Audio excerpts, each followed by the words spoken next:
Hey everyone, and welcome back. Today we're diving into an epic tale of courage and destiny, the story of Esther. It's a story that makes you wonder, what if you were put exactly where you are for such a time as this? Our story begins in the vast, opulent Persian Empire. In the city of Susa lived a young Jewish woman named Hadassah, known as Esther. She was beautiful and deeply loved by her cousin Mordecai. When the queen was dismissed, a nationwide search began. Esther, following Mordecai's guidance to keep her Jewish heritage secret, entered the royal competition. As fate would have it, she captured the king's heart, becoming Queen Esther. From a hidden background, she was now ruling beside one of the most powerful men in the world. But every grand story has its antagonist. Enter Haman, the king's top official, consumed by pride. He demanded everyone bow to him. Everyone except for Mordecai, who refused.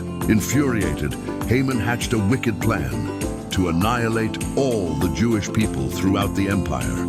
A chilling decree was signed by the king, unknowingly sealing their fate. Mordecai was heartbroken and terrified. He sent word to Esther, a desperate plea to use her unique position. But Esther was terrified.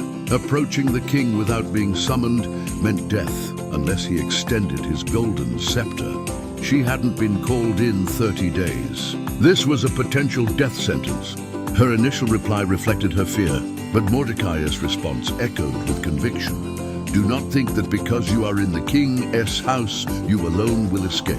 If you remain silent now, relief will come from elsewhere, but you and your family will perish. And who knows, but that you have come to your royal position for such a time as this.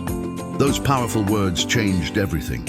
Esther's fear didn't vanish, but it was overshadowed by profound resolve. She sent back a message. Gather all the Jews in Susa and fast for me for 3 days. I and my attendants will do the same. When this is over, I will go to the king, even though it is against the law. And if I perish, I perish. Imagine that level of bravery. Choosing to step forward, driven by faith and loyalty. After 3 days of fasting, Esther, in her regal attire, walked into the king's inner court. Every step was a gamble. The mighty King Xerxes saw her, and by divine providence, extended his golden scepter, accepting her presence. "What is your request, Queen Esther?" he asked. Wise and strategic, Esther didn't immediately reveal Haman's plot.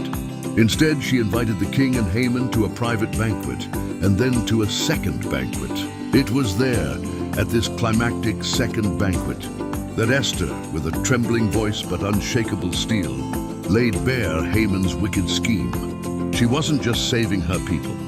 She was protecting the king from a horrific mistake. The king, realizing Haman's treachery, was consumed with rage. Haman, utterly exposed, was quickly executed on the very gallows he had prepared for Mordecai. The Jewish people were saved. What an incredible turnaround. Mordecai was honored and promoted. A time of mourning turned into immense joy. Esther's story powerfully illustrates that courage isn't just about grand gestures. It's often a quiet internal decision to step past fear and use your unique position for a greater good. Her journey challenges us to look at our own lives, our own circumstances, and ask, for what such a time as this might we have been prepared? Thanks for watching, subscribe, and share.